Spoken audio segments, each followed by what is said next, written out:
कर्म का फल हमें अवश्य मिलता है। जैसे भी कर्म किए हो वैसे ही फल मिलता है। तो चलिए दोस्तों, इसी आधार पर मैं आपके लिए एक कहानी लेके आई हूँ। कभी कभी इंसान अपने आप को इतना चालाक समझ लेता है कि उसको लगता है कि शायद मेरे जैसा समझदार और दिमाग वाला कोई व्यक्ति नहीं है।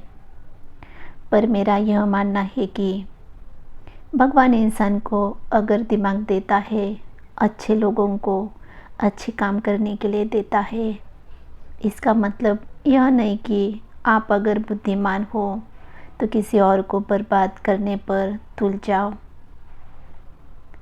राम मेहर बहुत ही बुद्धिमान और चालाक व्यक्ति था। गांव के लोग हर बात पर फैसला करने के लिए सबसे पहले उसको ही बुलाते थे। वह जो फैसला सुना देता लोगों को वही मंजूर था।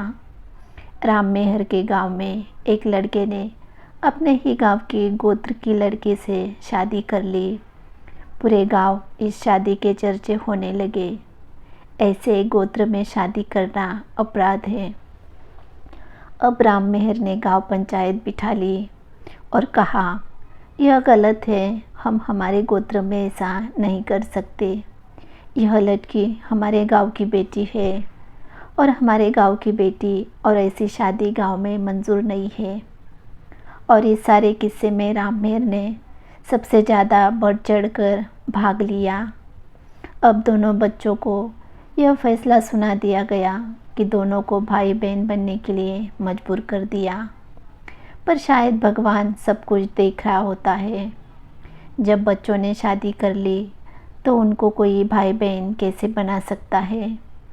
इससे बड़ा कोई अपराध नहीं हो सकता। दोनों बच्चे गांव से निकाल दिए गए। अब तुम दोनों शादी करके इस गांव में नहीं रह सकते, क्योंकि यह लड़की हमारी बेटी है और हम अपनी बेटी को अपने गांव की बहू बनाकर नहीं रख सकते।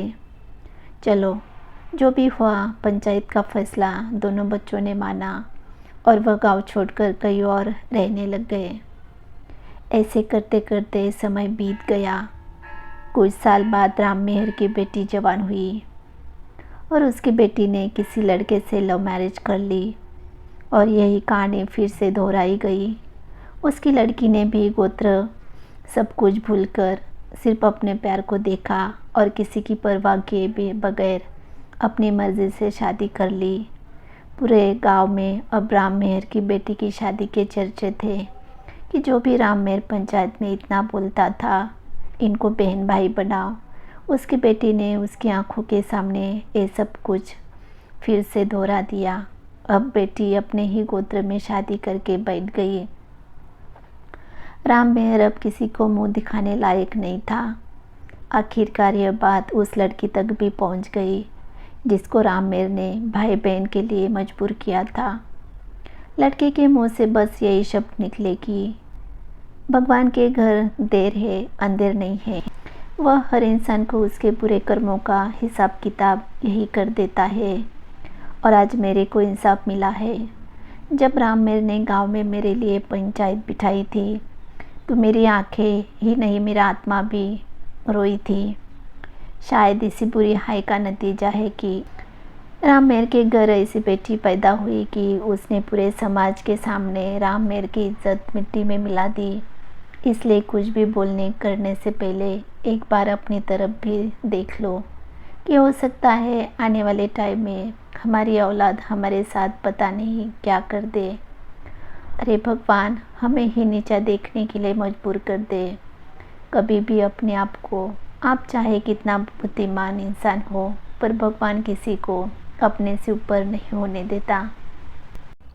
फ्रेंड्स, आप मेरे चैनल पर नए हो तो ऐसे ही नई नई कहानी सुनने के लिए प्लीज़ चैनल को लाइक, शेयर और सब्सक्राइब कीजिए।